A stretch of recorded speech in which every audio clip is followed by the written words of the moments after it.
joining me on stage, I just wanted to mention that if anyone was as moved as I was by Crystal Valentine, I believe she's selling books here today. So just letting you know, you can get that. I'm definitely going to be checking that out. You're in line for that, Glenn? All right. Well, I think we have just about everyone on stage, almost. Waiting for Blair. So first, I'm going to introduce everyone on the panel, and then I'm going to give some housekeeping items and things like that. So we have Angela Glover Blackwell, which most of you know and love, the president and CEO of Policy Link. We have Glenn Harris, who's the president of the Center for Social Inclusion. We have Boyea-Robinson, executive director of Color of Change. Sarah Wartell, the president of the Urban Institute. Blair Taylor, CEO of My Brother's Keeper Alliance. Nick Turner, president and director of Vera Institute of Justice. And Latha Reddy, vice president of corporate social responsibility and president of the Prudential Foundation. And that's it. We don't have time for anything else. Okay, so just joking. So I know it's a little unconventional, but we've been talking about living cities and taking a stance on race. And one of the things that is a privilege about being part of this network is that we work with hundreds of cities across the country. And whenever we raise anything related to race, equity, and inclusion, what inevitably happens is people are polite in the rooms. And then they whisper on the side corners, or they pull you over and grab your hand and say, I didn't ask this, but I really was wondering about X, Y, Z.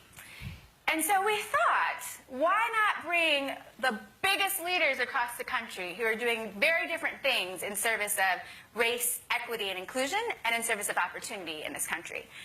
And push on each other, have them push on me, push on them, but also allow you to push. So a couple of housekeeping items. Under your chairs, no, it's not Oprah, I don't have anything to give you. Under your chairs, there's note cards and pens. And so in this room, we are going to be collecting those cards. So if anything you have questions about or you want to push on, this is your safe space. Ask the question that you never would in front of other people.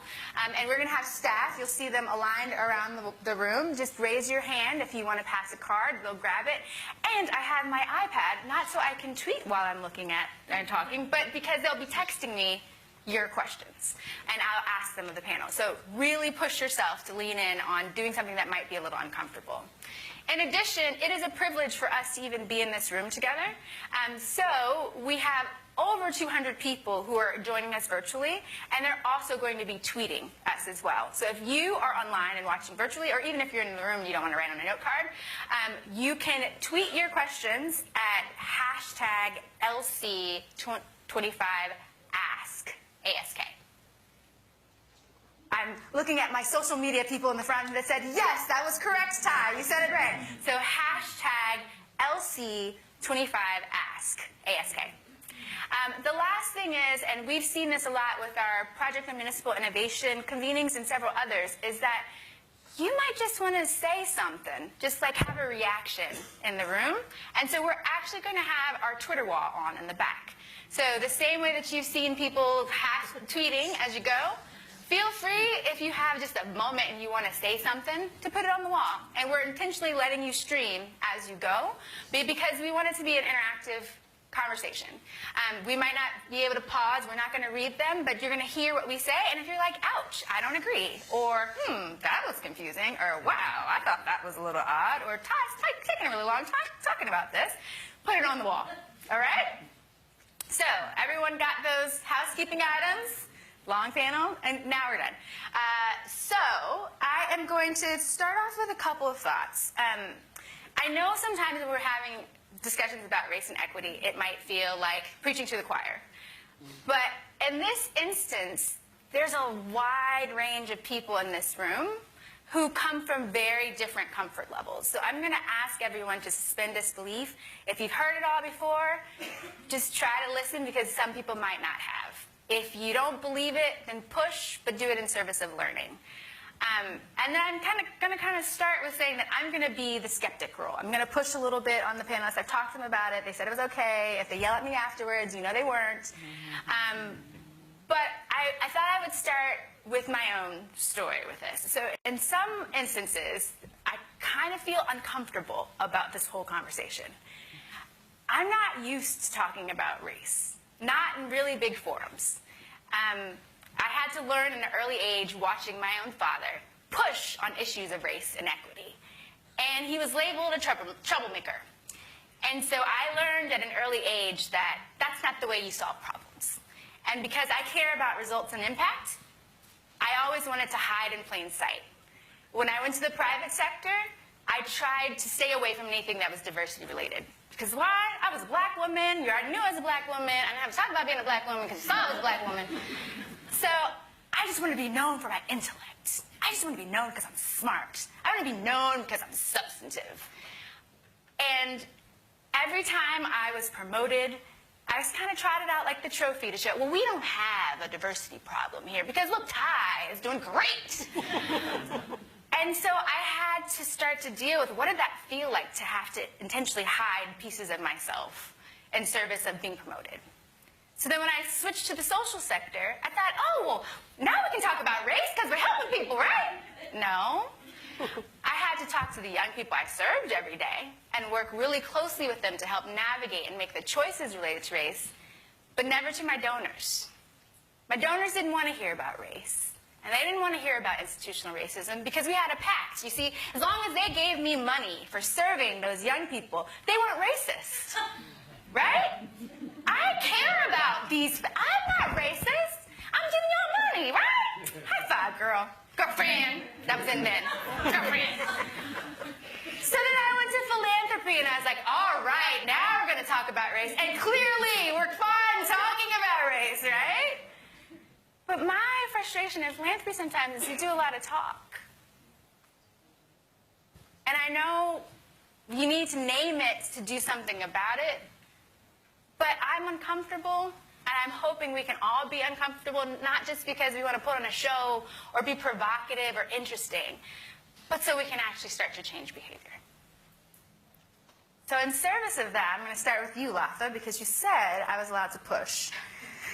So many people in this room are skeptical about the private sector saying anything related to race and equity, particularly because they feel like the private sector is the reason why and the perpetuator of most of our inequities. So given that backdrop, what role do you feel like you at Prudential or private sector in general plays? So first, thank you. Good morning. It's an honor to be here with this really stellar panel.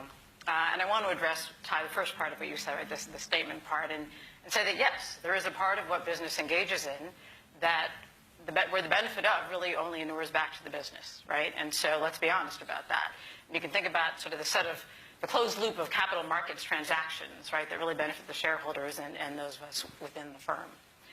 Having said that, right, I do believe that there are a set of actors, a set of businesses, many in this room, who are engaged in society in a meaningful way, where the benefit really does inure back to a broader set of stakeholders, and where we're making honest attempts to dismantle, right, the barriers to equity and implant within our own platforms the opportunity for, right, for a path forward. And I think the companies that I've seen do this best, and what we're striving to do at Prudential, is those that have embedded it in their core business model, right, our operating model. I think that's the most credible way we can do this. And, you know, it's in enlightened self-interest, right? It plays to our strengths, and it's where we can create the most opportunities at scale that are sustainable. And there are many ways we can do that, but I'll just highlight three that I think are high leverage. So as large employers, right, we're hiring thousands of people a year. And if you're Walmart, I think you're hiring thousands of people a day. So let's look at our own, right, employment policies and practices and make sure that they are equitable and inclusive. So let's think about, right, early talent identification programs where we're reaching back into diverse communities, starting early and working with these young people through the pipeline and hopefully funnel them into Prudential or whatever, you know, opportunity they choose to pursue. But let's give them that chance. It's everything, you know, to ban the box policies, which we did several years ago within Prudential to promote second chance hiring. So that's one way, right? Another way, and this is one that we're particularly passionate about at Prudential because of our core business, right? But we're an asset manager, a provider of capital. So how do we ensure that the capital we're deploying truly builds wealth, right? So we can engage in philanthropy, and we do, and that's an important part of what we do. But we're really looking for opportunities where we can make investments that truly benefit individuals, right? And so we're looking to make direct investments in small and medium enterprises, those businesses that are growing, that are providing quality jobs, and that are providing necessary goods and services in communities. So one quick example, we invested in Aero Farms, which is revolutionizing agriculture by creating these indoor vertical farms in cities like Newark. And they're providing, again, quality jobs for Newark residents, where they're actively training residents, placing them in these jobs with growth opportunities, as well as providing, in this case, locally sourced fresh produce for the community. A third way is, again, to look at our core business model and what makes us unique, right? So we're financial services. We've got a lot of different aspects to that business, but I'll highlight one. We are engaged in a lot of different real estate transactions, right? So we are one of the largest private originators of mortgages for multifamily housing. We also are one of the largest private investors in high-end real estate around the world. So we're working with those two businesses around, in the one case, finding values-aligned developers who are looking to link affordable housing to opportunity, right, and investing and doubling down with those developers. And then another way, working with our real estate investment business to work with their developers and contract partners to help opportunity youth create a glide path for opportunity youth to get into jobs faster and jobs that are more meaningful. So I'll pause there, but those are some highlights of ways that I think corporations can meaningfully engage. Thank you, Latha. So Blair, I know you used to be in the private sector in Starbucks, and now you're at My Brother's Keepers Alliance. Do you feel like you're having more impact at My Brother's Keeper or at Starbucks, or if not, why, or if so, why? Well, let me also echo the thanks for pulling this panel together. The long introductions notwithstanding. It's just a pleasure to be here with all of you.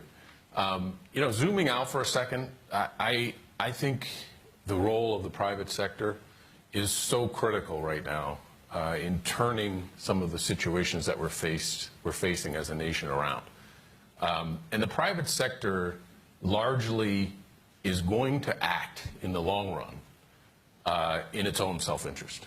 And that's not a bad thing, so long as we can figure out a way of anchoring what I call the engines of the private sector to the problems that we face in society. So I'll give you a real example that just builds off of what was just commented on a moment ago. This notion of 5.5 million opportunity youth or disengaged youth, I consistently say that is probably the biggest issue of our time. Every generation has to grapple with something. Our generation has 5.5 million young people, 16 to 24, who are not working and not in school today. If you extrapolate that out, as the previous speaker just talked about demographics and some of the things that we're seeing in terms of trends as a nation, if you take that 5.5 million young people, 16 to 24, who are not working and not in school, and extrapolate that out over the next 20 years, it is an unmitigated disaster for this economy. So what can we do about it? Well, a lot of those young people are in a position where they have systemic barriers to employment. A lot of companies have not figured out a way to recruit from those populations. What if we could convince America's corporations that there is an incredible pool of talent that they need to go after, and start getting our corporations to change their recruiting engines and practices to actually go after talent that exists in America that they desperately need to fuel their growth. And by the way, it's the old Henry Ford adage, right? I pay my people well so they can buy more Ford motor cars. When I was at Starbucks, we committed as a company to hiring 10,000 disengaged or opportunity youth. We then formed a coalition of companies to hire 100,000 disengaged youth. And the proposition behind that was not just that it was the right thing to do. It was that these are the employees that we need to drive the engine of this company, number one. And number two, with all due respect, if you have a job and you're gainfully employed, you're going to buy an awful lot more $4 lattes than you would if you don't, right? So there's a practical, pragmatic, synergistic relationship that companies are just starting to realize, and it plays right into the demographic presentation that we just saw, which is we've got to figure out a way to get communities and people and individuals who are not part of the economic driving forces of this economy to be involved. You asked a question about whether it's the private sector, the nonprofit sector, or some other sector for that matter. This is an era where we have to collaborate until it hurts. This is not about the nonprofit sector. It's not about the for-profit sector. It's not about philanthropy, and it's not about government. It's about all of those forces finally and firmly coming together to trying to figure out how we as a nation are going to address the issues of disparity, inequality, and race that are confronting us. And the last thing I'll say is, and I say this often, and I'm going to say it to this esteemed group of individuals who are in front of us and those who are listening online. Too many people sleep through their moment in history. And they don't realize until 20 years later when they look back, that was an incredible moment that we lived through. We are living through that moment right now. If you don't believe it, look around at what's happening in this country. Look at the demonstrations that are happening. There were people in the 1960s who didn't realize that that was a pivotal moment in the history of America until 15 years later.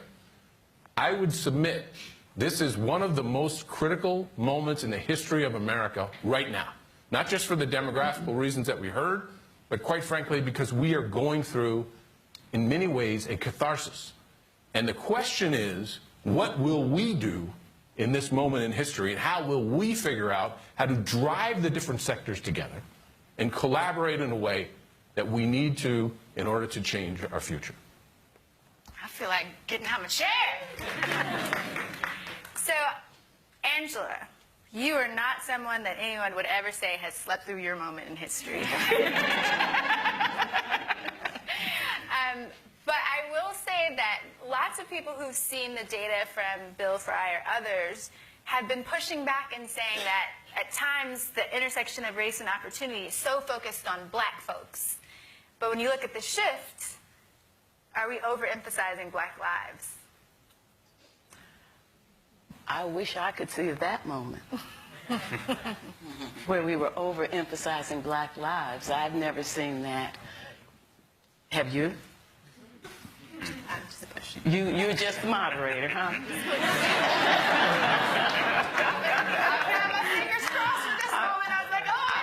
I'm just trying to wrap my mind around that question because I have been in so many conversations recently in which people have been pushing back on black lives. That the very phrase Black Lives Matter has people discombobulated in a way that I find completely shocking. I read an article just this week in the Huffington Post that was just so important on this issue, making the point that people don't walk into a rally about breast cancer and say, why aren't we talking about colon cancer? People don't walk into a conference about education and say, why isn't this about water sewage issues? And yet, when people say Black Lives Matter, immediately people want to make it a conversation about something else. As a matter of fact, one of the phrases that people often use in pushing back on that is, all lives matter, even blue lives matter. Isn't that interesting? That people are more comfortable talking about blue lives, a fantasy, than they are talking about black lives. It is really extraordinary how black people cannot get the attention on them that they need to solve the problem that is in your face more than any other problem that we have seen. That when you think about the black-white paradigm, what is so interesting about it is it defines the nation. It is defining. The racism that black people experience, the system of racial oppression as focused on black people, predates the forming of the nation. It is defining. The protocol of oppression was defined around the black-white paradigm. And it is embedded. That the racism that has become institutionalized is so embedded in our systems and in our policies that even if you are not black, you experience the black-white paradigm. If you're a poor white woman who moves into a community with children, you will find yourself, if it is one of those expensive communities, living in a place where the schools are failing, where there are no grocery stores, where the transportation is inadequate. That is because the black-white paradigm is so embedded in society, you experience it even if you are not black.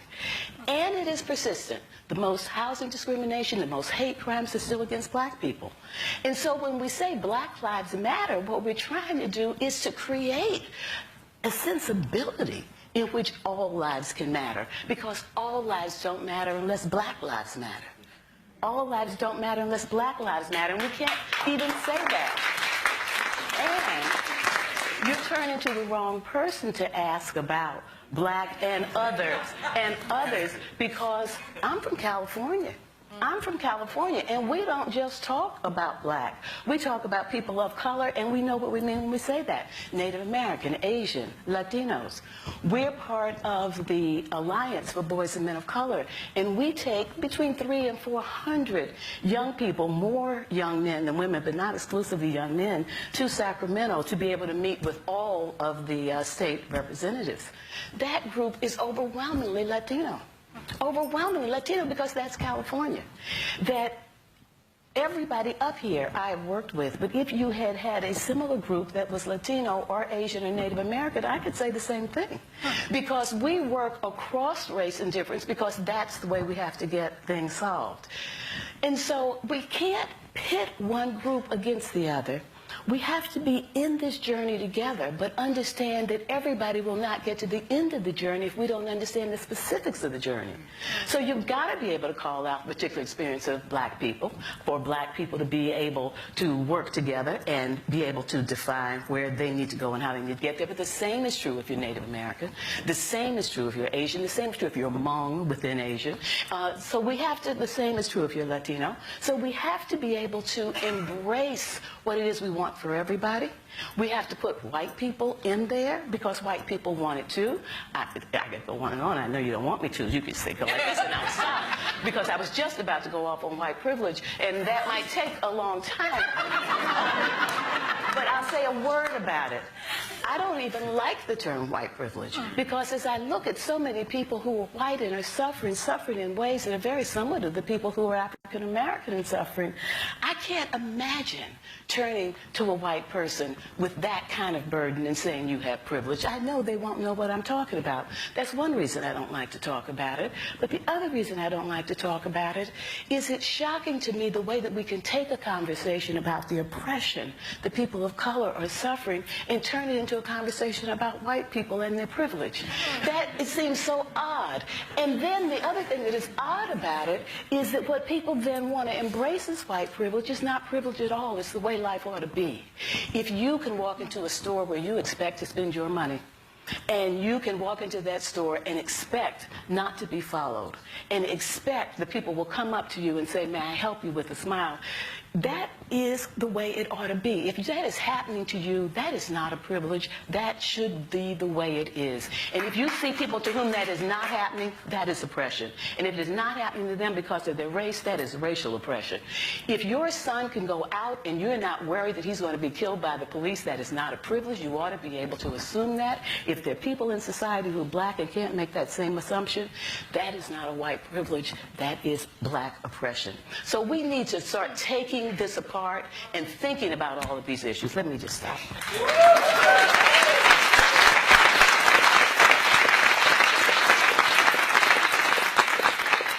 I see Scott laughing. I was like, all right, we're going, woo! Well, I was struck by so many things that you said, Angela, but one of the things was around when you walk into a neighborhood and you don't have transportation, and you don't have grocery stores, and you don't have education. And all of that is perpetuated by systems that, Glenn, you and your organization are working to disrupt, but they're so entrenched. And so I think the question for you is, when you think about the Government Alliance on Race and Equity, do you really feel like you can dismantle those long entrenched systems, or do you feel like the public sector folks you're working with are using it for a PR opportunity? ER opportunity. Are you suggesting that occasionally politicians are insincere? Is that what you're... I'm just pushing. I'm just pushing. I said I was going to push. I'm just pushing. We are, I love this question, and I actually wish it would have been a great follow-up question in last night's debate when race was mentioned. How real are we, right? There is no doubt that as we think about this set of issues, and I should just say what a privilege it is to be up on the stage with you all, and I always hate having to follow after you. Just naming it. Just naming it. I really do think we're... look, I think when most folks say in positions of leadership and in government, in thinking about our systems, that they want to do something around racial equity, they are sincere. I don't think the gap is a sincerity gap. There are, we all know it, some genuinely insincere folks out there, but I think they're usually pretty obvious. I think the gap is between what people say they want to do and live into their values and their ability to understand what that means and do it. And I think that gap is huge, right? So I think, can we change the systems? Yeah. We're changing systems every day. We just have to get real about what are the issues, what are the structures, what is the history that we're trying to take on, and think about it at the scale it needs to be addressed at, right? Government is, created and maintained racial inequity. It was its central role for hundreds of years.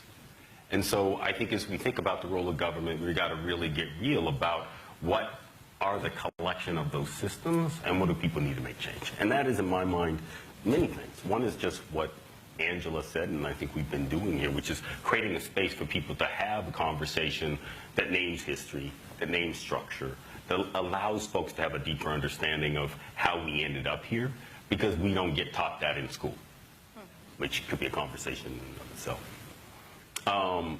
But the other is that we got to get real about, how do we actually put that into operations? And, this conversation, when we talk about it in terms of our values and vision, is heated, but the realities of what generates the daily outcomes around racial inequity, and let's be clear, it's killing folks of color on a daily basis, are frequently, what's the word? They're sterile, they're boring, they're administrative, there's not heat behind them, right? And that's a hard thing for us to hold, right? So we got to get real about what it means to go deeper into this conversation about what creates inequity within our systems and give people the tools and resources to undo those structures. And that can be around water sewage. It frequently is, right? It can be around street lights. It can be around garbage pickup. The 30-year life life expectancy difference in Ferguson based on zip code, right? That's not about cops shooting black folks. That's about the collective failure of our systems. And so us getting real about what those systems are, naming when we say we want to create change, getting real about naming what those structures are, breaking those down and actually coming up with a plan to address them is how we're going to get there. Can we do it? Yeah, we built it, we can unbuild it. Will we do it? That's another question. So, Rashad, you got all these cities working with Glenn, trying to address their issues of racial inequity, systemic racism, and they're the good folks. They're the good people. They're the ones who, we're trying so hard on it. And then here comes Color of Change. Pushing back. So in those cities where people really are working hard, they're investing in GARE, they're trying to confront and name those issues, do you feel like Color of Change is divisive or supportive of the changes you're trying to see? I appreciate that question because I get that question because folks just want to do the right thing, and the hundreds of years of oppression would just go away if advocates went away.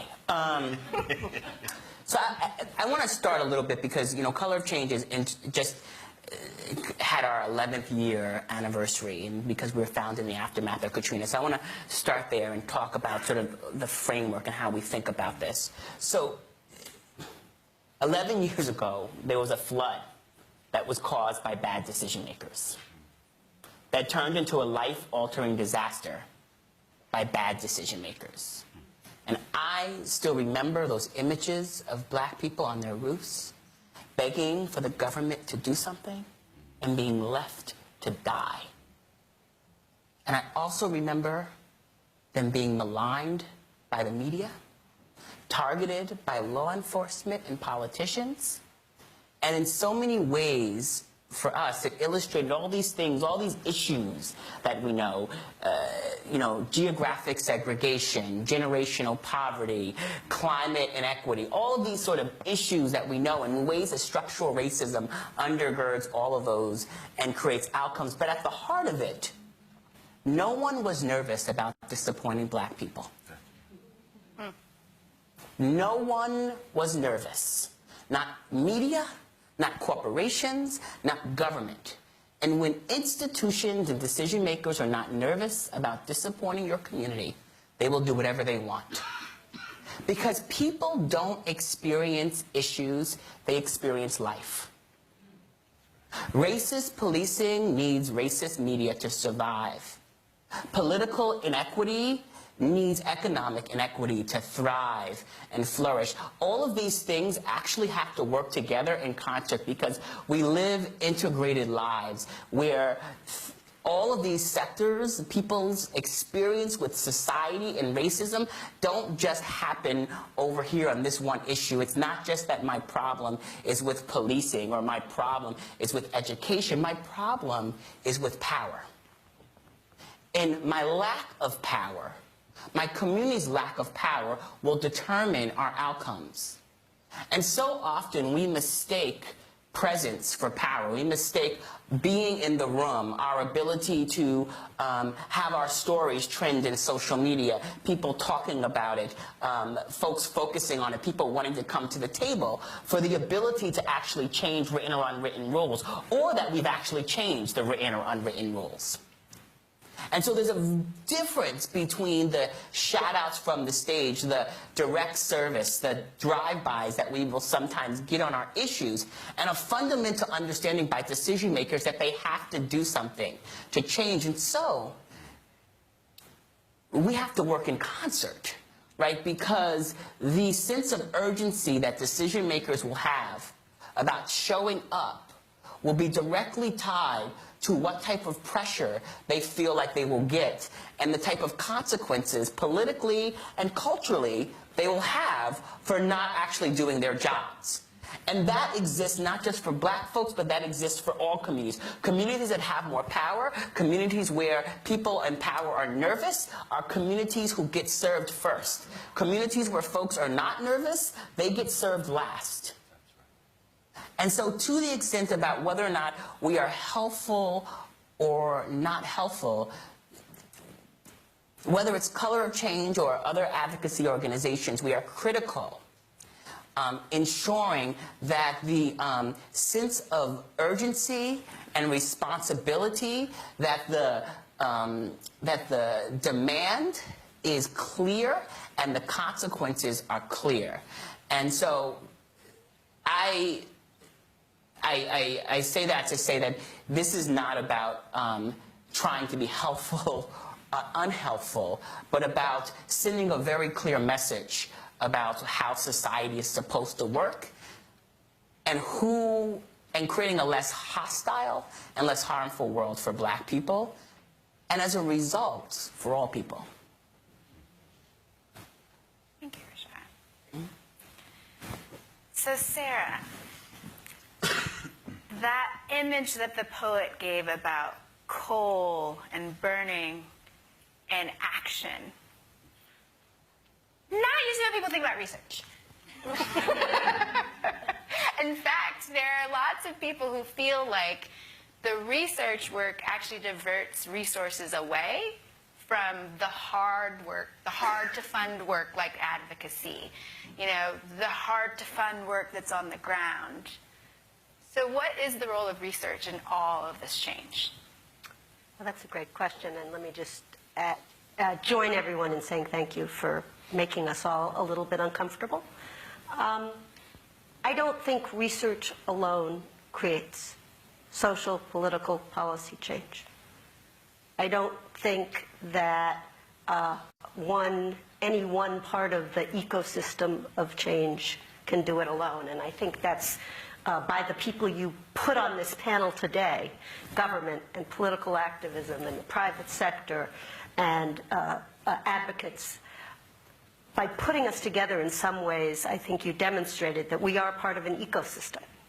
But there are really important teachable moments where activism insists that an issue be addressed, where research brings a new insight that people didn't know before. Give two examples.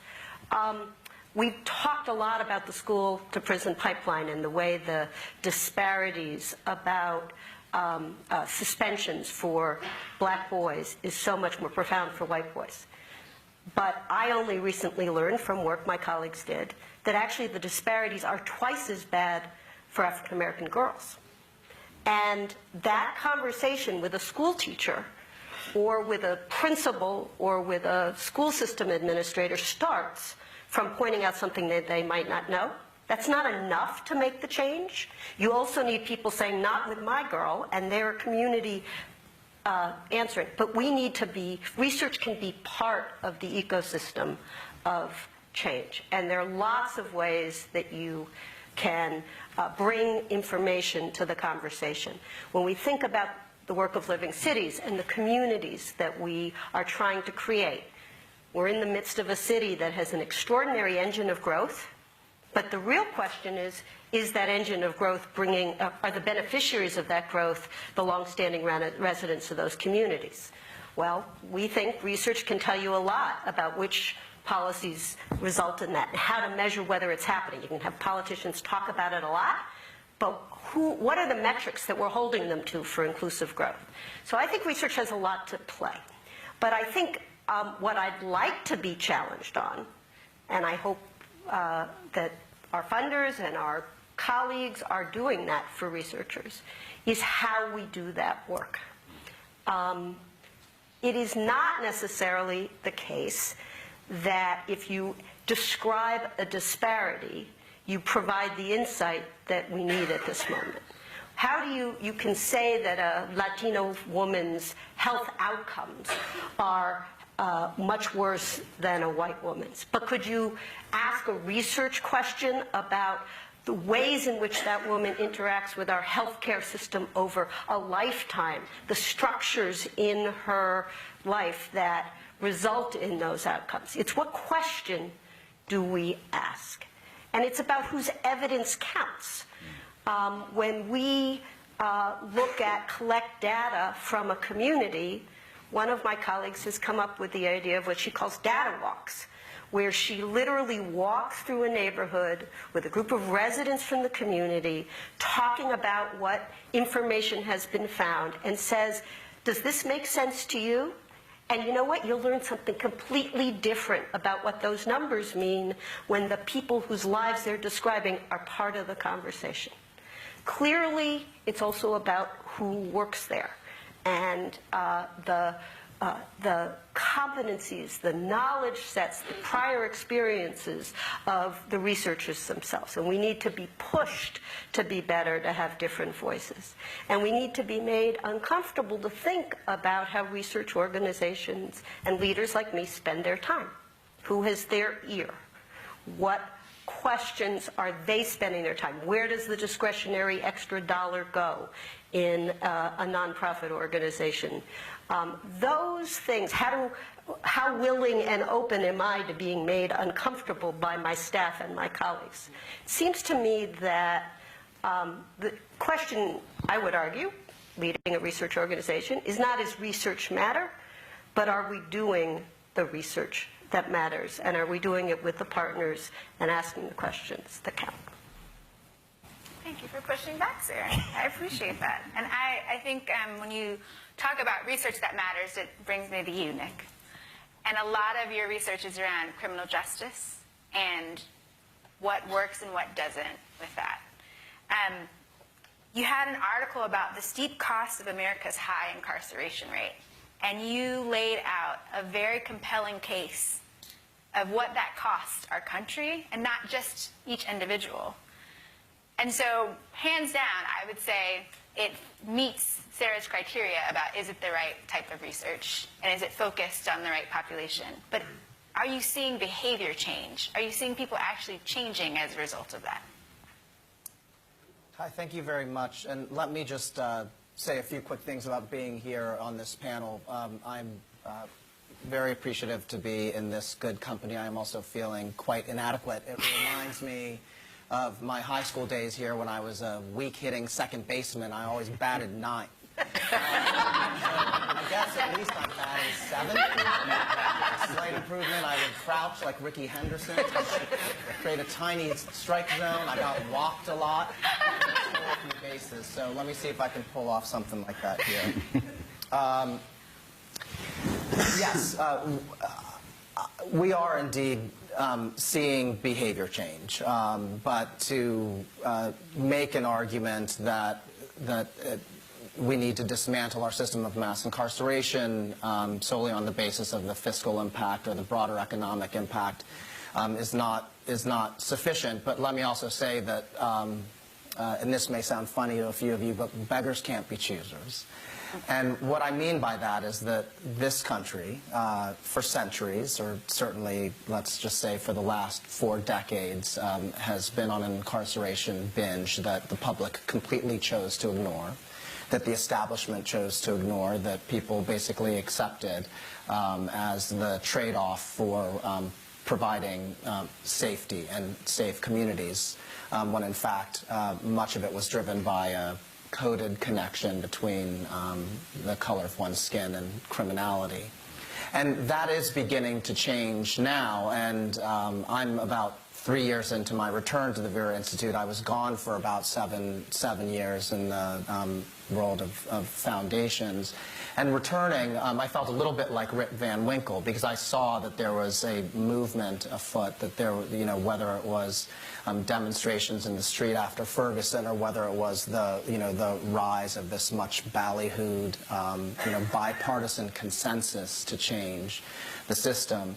And I was grateful, because for 25 years I've worked in this space and no one really gave a hoot, not even the very best social justice warriors, not even many social justice organizations that worked on behalf of black folks. People did not want to talk about criminal justice because it scared them. So on some level, I'm just glad that whatever brings people to the table, whether it's a matter of fiscal probity, or whether it's a fight for liberty that a lot of libertarians feel, or whether it is values and virtue that evangelicals feel, or whether it's black liberation or something slightly less, just getting rid of the disparities. Whatever brings you to the table, I'm actually really happy to have you at the table. And that is viewed through this historical contextual lens, where I really do think that we neglected these issues for far too long. That said, I couldn't help but look at Bill Fry's slides and think about getting to 2044. And listening to Crystal and thinking about white America's interaction with race. And one of the things that I'm always troubled with, and that I feel a great deal of ambivalence with, and it gets to the point perhaps that, you asked this question of Angela. I'm not sure that America is ready for Black Lives Matter. I mean, I think actually, in fact, the evidence presents itself that a large portion of America is not. And one of the challenges is that when we talk about race and we talk about reform within the justice system, it turns people off. And I don't say that to say that we shouldn't talk about it, but it's a striking thing. Jennifer Eberhardt, who is a MacArthur genius, psychologist from Stanford University, has conducted a number of studies, both in San Francisco and New York, testing to see if people had an empathy or support for reform. In New York, it was reform of stop, question, and frisk. In California, it was reform of 3 strikes. And she would ask one set of folks and show them an array of people. Well, these are the folks who are getting stopped and questioned and frisked, or these are the ones who are 3 strikers who can get out. And that array, the first array was mostly white. And people would be like, yeah, I'm up for reform. And then she would show a different group, an array that was mostly people of color, and the energy for reform dropped. And that is a very inconvenient truth about our society right now, and it's a very inconvenient truth that it makes me want to rush to 2044 when we have more of a plurality and there's an opportunity to really, because at the end of the day, our criminal justice system was created by our democracy, you know, as Rashad says, and Rashad is imposing power and demand on that democracy to do something different. And I worry on my darker days that it's not happening fast enough. But I also have to say that I take some joy out of seeing that people are coming to it with different motivations. They may not necessarily be mine, but they are beginning to make a difference. You know, I wrote that piece with Robert Rubin. I am delighted that Robert Rubin, who he is, has decided that this is an issue that he cares about and that he wants to spend, you know, his time. He's since visited prisons. He's done a TED Talk at San Quentin, and he wants to write and he wants to affect the way, you know, his cohort, let's call it, you know, engages in this issue, and that's great. The Oklahoma City Chamber of Commerce invited Vera to come in and help them think about how to engage in jail reduction. And that's a great thing. I think one of the things that brought them there is they were a little bit concerned about a referendum that was going to be on the ballot to add a cent to the sales tax that would lead to building a new jail, but they knew they didn't want to do it. So fine, it's a conversation opener. So I do think that we're seeing behavior change, and I think that we're seeing change on the part of, you know, I see friends out here from New Orleans. The mayor of New Orleans is committed, I think, in a very sincere way. With a lot of great motivation to shrink the jail population there and to make that a working justice system that really does deliver fairness and justice and safety for everyone for the right reasons. I see another friend from North Carolina where just last night we had an event where the Secretary of Corrections there talked about his commitment. And he calls himself a legislator, former legislator, and he is a rural North Carolinian, and he shook his head about everything that's happened in North Carolina, but he is committed to driving down the use of solitary confinement, which, surprise, surprise, when you look at the figures, young black men are being put in solitary confinement at a much higher rate, much longer than their white counterparts. And he's dropped the population of solitary confinement in North Carolina by half. So people are bringing different motivations. There is behavior change, and everything that everyone is talking about here is essential for that, because at the end of the day, the people who are in positions of authority of the system are feeling new incentives. Maybe it's not fast enough. Maybe I certainly want it to be faster, but I am seeing behavior change, and I'm glad for it. Thank you, Nick. You're welcome. Did I hit a double? Triple? Boom! There you go. Out of the park.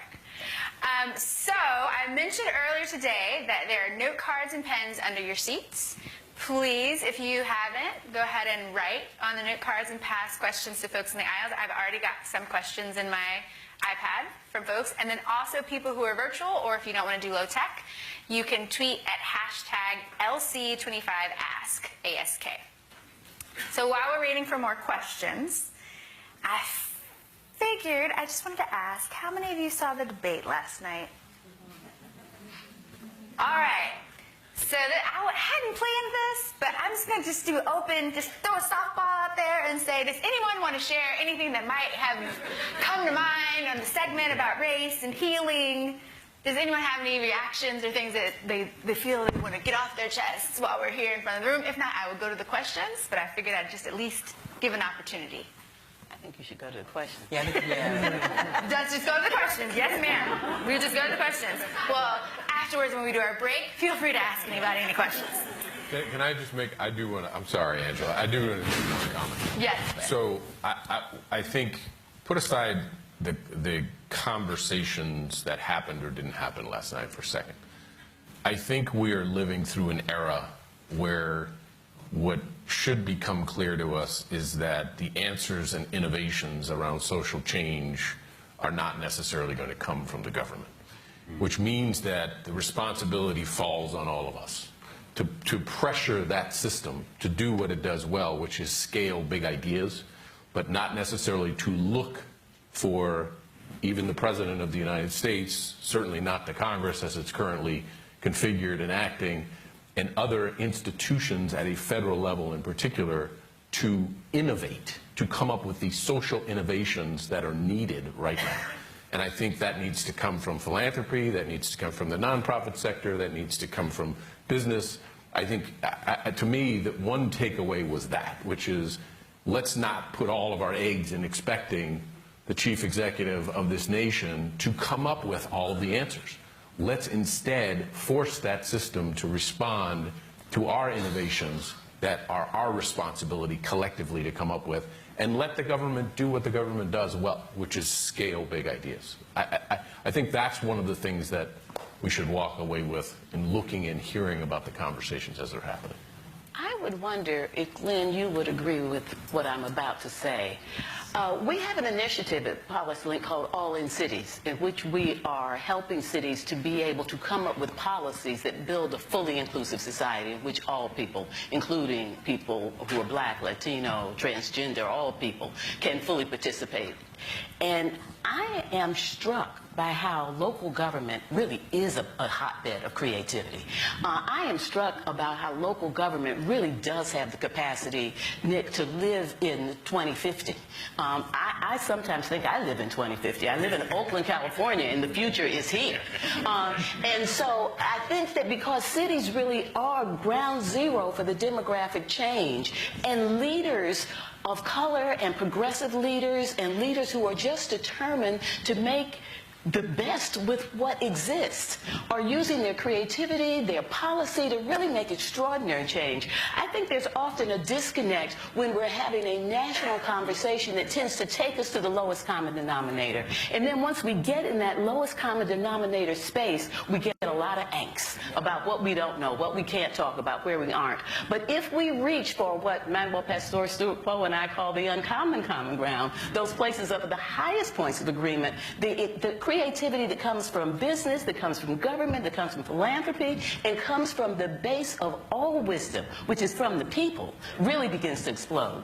I think you're 100% right. I think local government is, in fact, that has that ability to coalesce that bottom-up movement, particularly in the role of mayors and others who are sitting in that, as you're mentioning, Angela, right at ground zero in terms of where the change needs to take place. I agree with that. What did you want to add, Glenn? It's, again, when Angela speaks, it's... It's like, because I was going to throw it to you, and then Angela's like, well, wait, let me and, you know, All in Cities, the Government Alliance on Race and Equity, I think really recognizing just what Angela named, that we've got to rise above the national noise by going local, right? It is where innovation happens.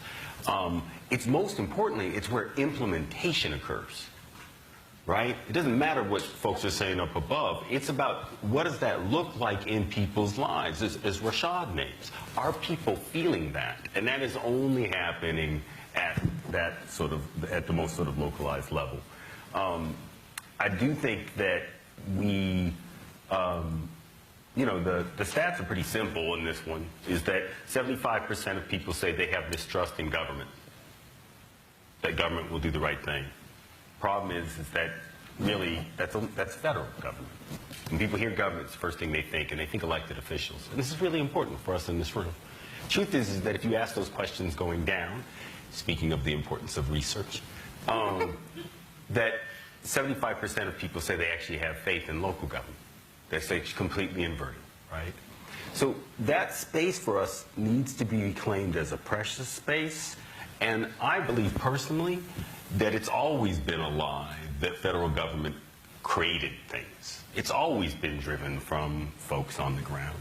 And we need to reclaim that, name that, hold that, and help folks, I think, live into that kind of creative space. Beloved community. So I couldn't agree more about urban and local being the source of a lot of our best creativity and energy. But that doesn't totally put the feds off the hook. And I do think that there's a lot of ways in which when you have the vibrancy and the innovation and the excitement coming, that then what we look to, and we've seen this administration in office now have to deal with the limitations of their power, have to, I would argue, started arguing in 2010, coming late, but not understanding the other tools that they have.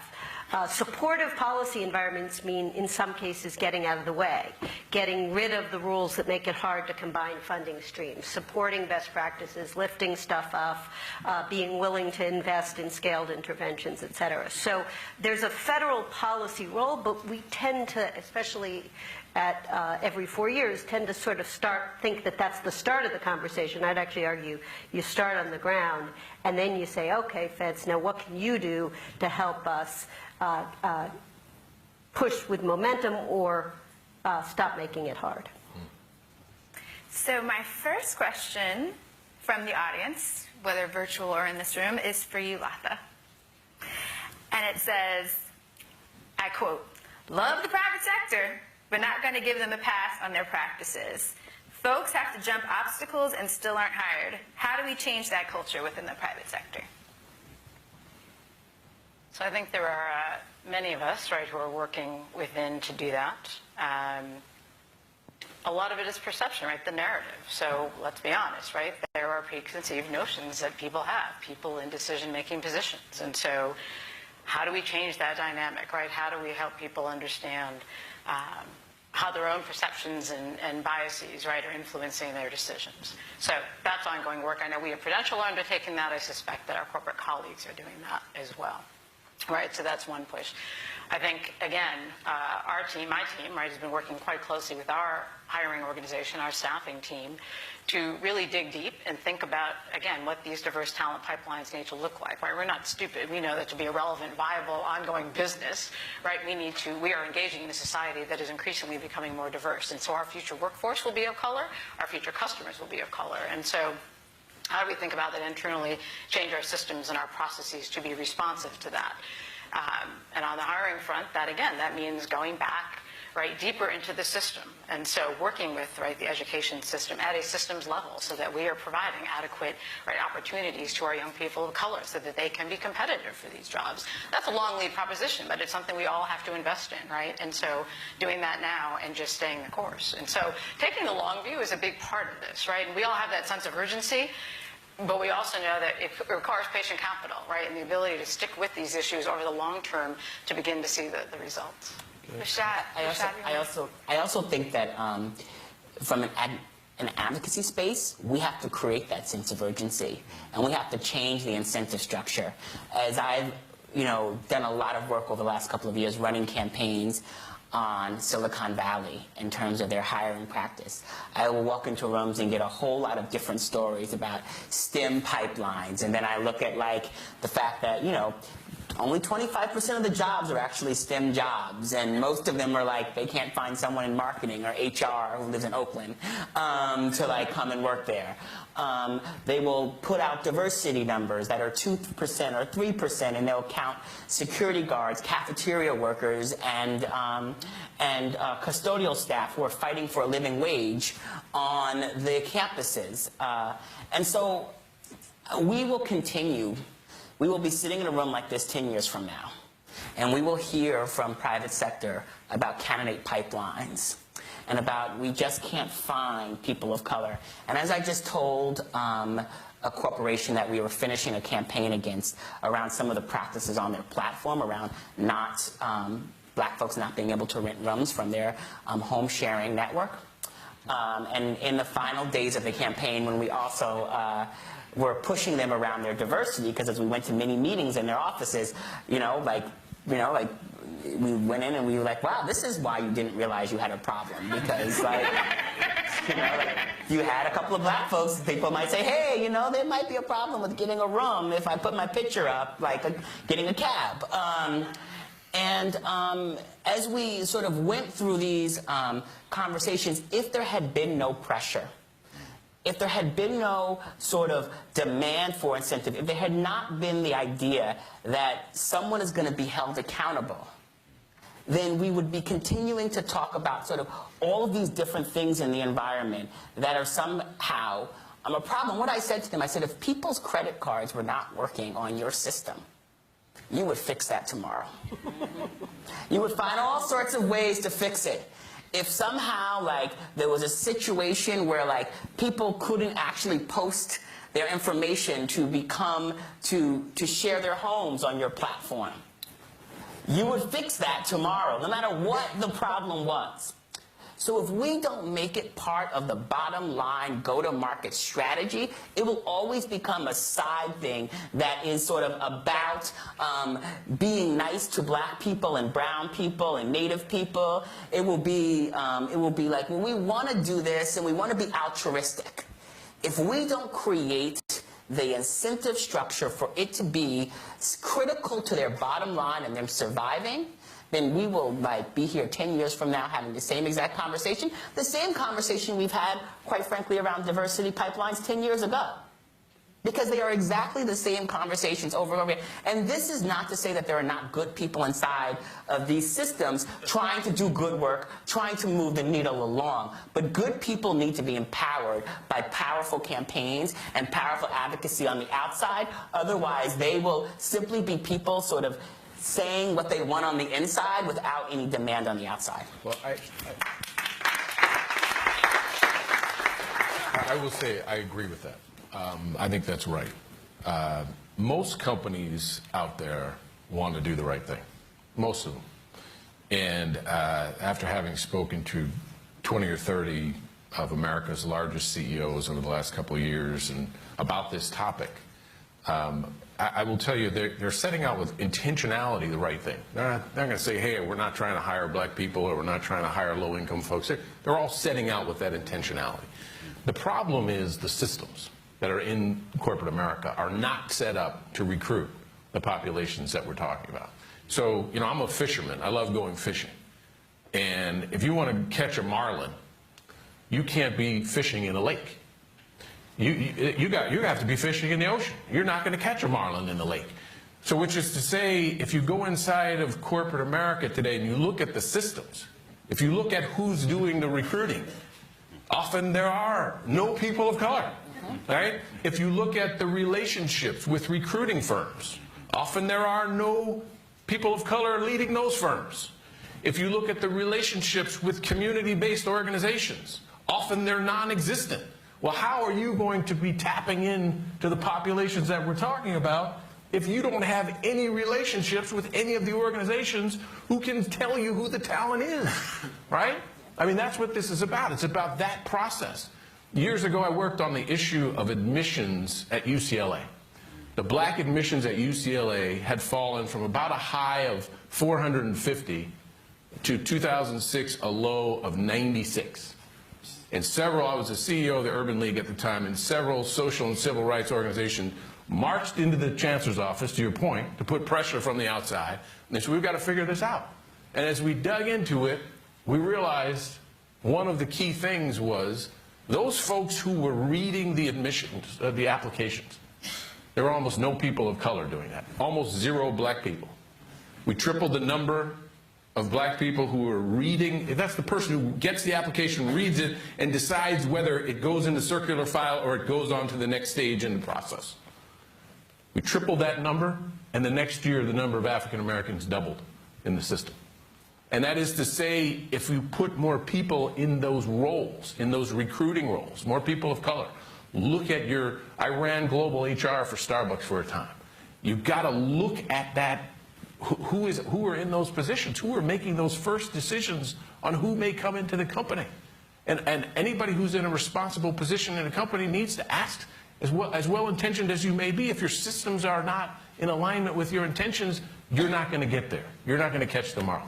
I think that's part of what we have to do in corporate America. I just wanted to make a small intervention because in listening to this conversation, I'm struck by something we often don't talk about when we're talking about racism and institutionalized racism, and that is governance.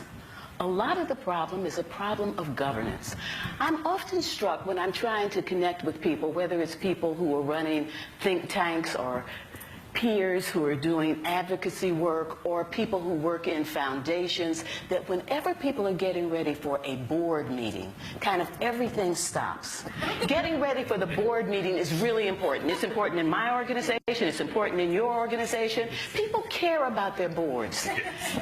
But if the boards aren't diverse, courageous, connected, they are not going to put the pressure where it needs to be put. If you want to see a change, change the board. Change the board. Because I have found that when a board starts asking tough questions, when a board says this is what we want to have done, when a board says, have you read this research? Do you know this issue? People sit up, they take note, and things start happening differently. And we don't often push at the governance level. So I just want to lift that up. I think governance has a lot to do with where we're stuck.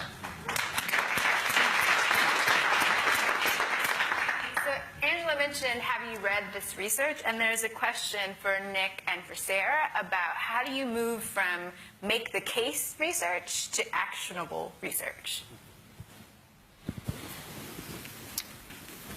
Well, I mean, let me back up and say one thing just in response to the debate last night. I mean, the thing that frightened me, and you all can guess which candidate it was, brought us back to what I've always described as the fact-free zone of conversation around criminal justice, which was to make claims about policies that led to the crime drop when, in fact, there's no sustaining evidence to support that. And that was a frightening thing. And one of the things that I think Sarah would agree with me on is that over the past few years, while there has been both, elite engagement on the issue and then a groundswell of grassroots fighting and support for change and demanding changes, that has made policymakers run to facts and evidence in a different way, and it has probably made our businesses boom in some respects.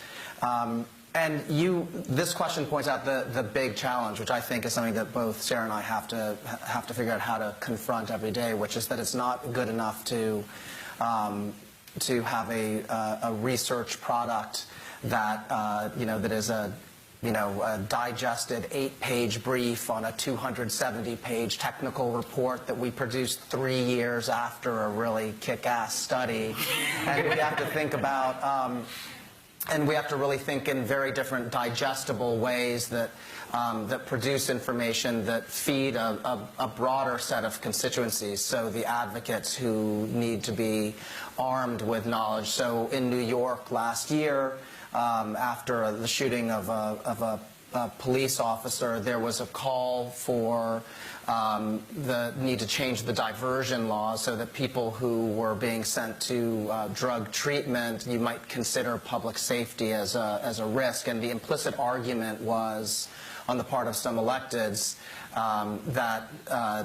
that imprisonment brings more public safety because it's incapacitation. But Vera had produced a study a few years prior to that actually showed that being diverted to treatment produced much better outcomes in terms of recidivism and rearrest. And we thought a lot about how to package that, and people were then able to use it in that moment. So I think it's thinking about audiences. I think it's also about thinking about mediums, from tweets to what we call at Vera snackables, so little videos to try to tell a story, to connect to people who don't necessarily have time to read an 8-pager, which we thought was a digest, when in fact what you have is about a minute to take it in. And we talk a lot also about our pyramid of products, right? And each, the 140 characters probably has the largest audience in some ways. And what's important in a world where there's at least part of the audience looking for grounding is that you can always click through. that those who want another layer of information and want to test your methods and want to see if the assumptions you use to build a conclusion can do it. That's transparency. But that you're understanding the needs of your audience. And in some cases, it's not just getting to your distillation of your insight, but it's partnering with someone who can figure out how a research insight actually makes a difference. So one of the things I've had to really sort of push on inside Urban is that there's lots of different kinds of expertise. You know, I'm not a researcher. I think I have expertise in how policy is made.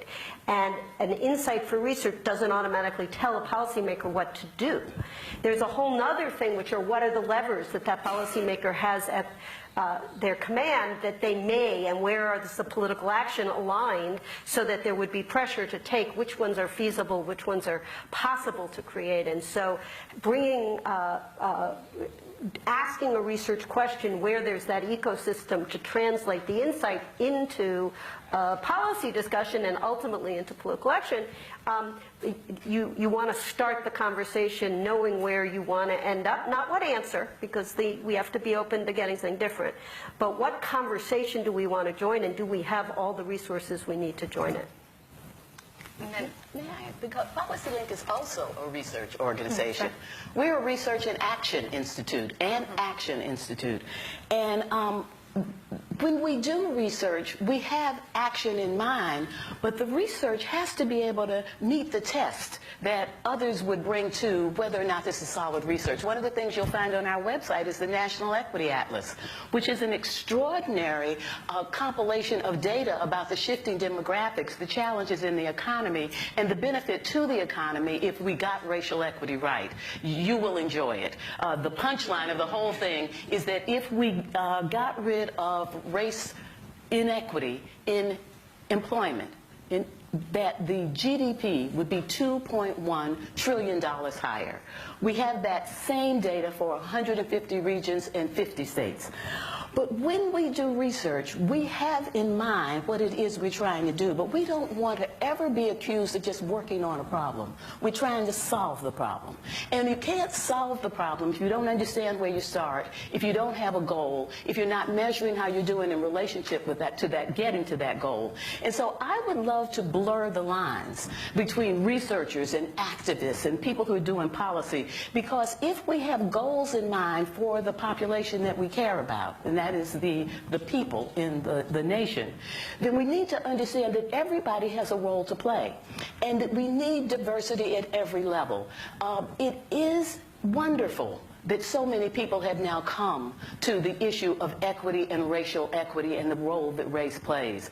If there had been more diversity, that was informed and that was courageous, working in all of these cities and all of these think tanks and all of these places that are now coming to this conclusion, we would have gotten here a long time ago. This is not a new discussion. It is a discussion that has been going on in communities that are being impacted by this reality all the time.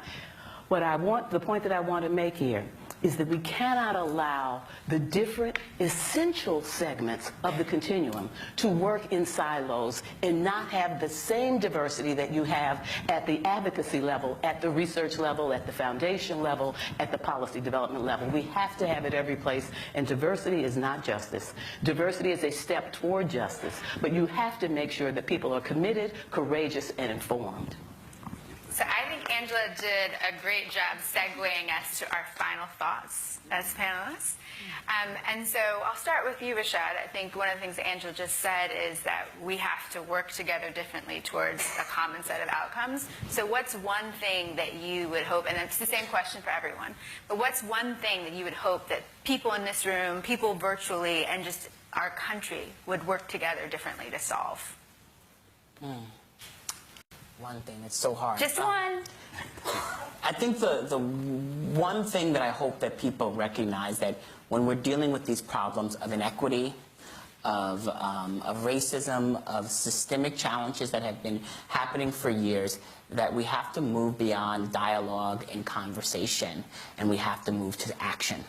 Because for far too long, we continue to get in these situations where we want to be in conversation and in dialogue around around this sort of like fake unity, and without having to recognize that in order for us to move forward, we're all going to be uncomfortable.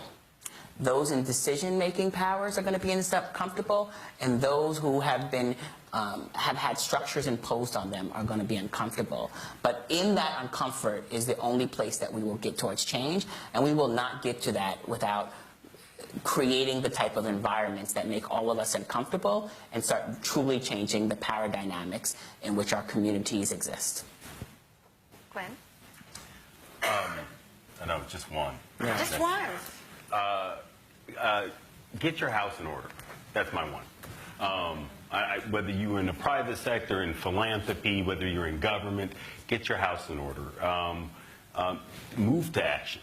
If we want to have an impact in the world, I love Ben named it in the beginning. Figure out who in your organization needs to be taken out to the woodshed, right? We can start there. And get real about the conversation, as Rashad was saying.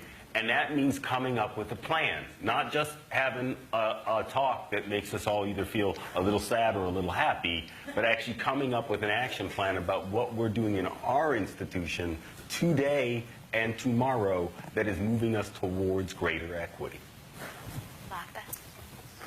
So to echo the comments on solutions orientation, right? So let's come to the table prepared to act and prepared to act in a way that, we'll get some real results. Nick?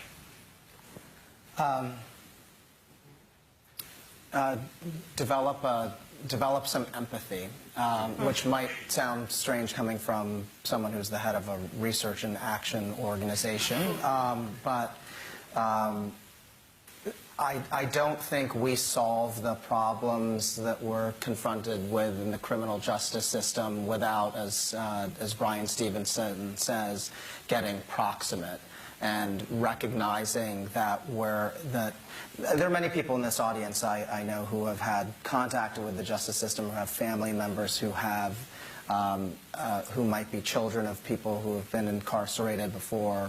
But for many Americans, we still treat people who have had contact with the justice system as a separate other, as an entirely different species, and we forget that they are brothers and sisters and mothers and children. And I often begin my talks, I show a video, it's called Mother's Day, which someone in Oakland produced about kids wishing their mothers well wishes while their mothers are locked up, and it makes everyone cry. And I think everyone needs to cry. I think everyone really needs to understand the gravity of what we are doing, and then we can get to the facts and build power. But empathy is a hugely essential task for all of us. Blair? So I want to build on that point that Nick just made, a lack of empathy. You know, if you watch the Tulsa video, as disturbing as the actual shooting was, what was equally disturbing to me was the comment that was made from the helicopter, where, if those of you who haven't seen it, the officer in the helicopter said, "That's one bad dude." And in so doing, validated taking whatever action, regardless of a man putting his hands up on a van, completely in submission by every possible angle of viewing, essentially made a judgment that a big black man is a bad dude and is dangerous. And I think if you get beneath that a little bit, not with our organizations, but making it personal, taking this personally, and thinking about the actions that we all need to take from here going forward and encouraging our friends to take. To me, it is about empathy. I have an expression called being the only one in the room. If you've never been the only one in the room, you need to figure out a way to become the only one in the room. And you need to encourage all of your friends to force themselves into positions where they are the only one in the room. Being the only one in the room requires you to understand the people around you and get into their space in ways that you would not ordinarily do. We've surrounded ourselves with people who look like us, and this is all communities, who think like us. We get media and information from channels who feed into our predisposed positions and thought processes, and we're not coming out of our comfort zones. My admonition is make this personal. Get out of your comfort zone, make yourself intentionally uncomfortable, and get down to a personal level of understanding others in this society, whatever your ethnicity is, whatever your background is, because that's the way this empathy will actually be achieved. It won't be achieved at 20,000 feet. It will be achieved right down there in the trenches and doing the hard work of getting to know each other. And when we do that, the stereotypes start to go away and you start to realize the commonalities that we have as human beings. Sarah? So I just wanted to look back to Living Cities and the institutions that make up Living Cities as part of this conversation. Each of the institutions up here, and even Latha within her own institution, we all look for resources to carry out our agendas.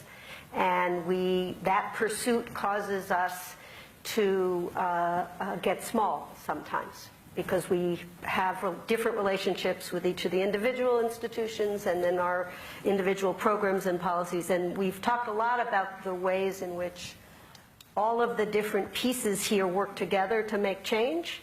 But it's hard to be intentional about that in a system in which we often have to get small.